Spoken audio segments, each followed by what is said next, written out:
Dr. Phil is stupid. Okay, hello. Welcome to the Dr. Hill Show. Today, I am going to talk about actually two things. Hiccups and how stupid Dr. Phil is.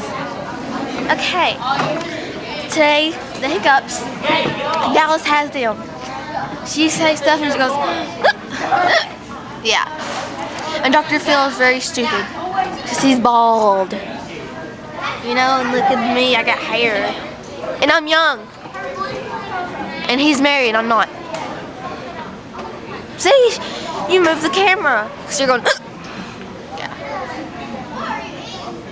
You're so close to me because it's like, ooh. And it's got an old man eye.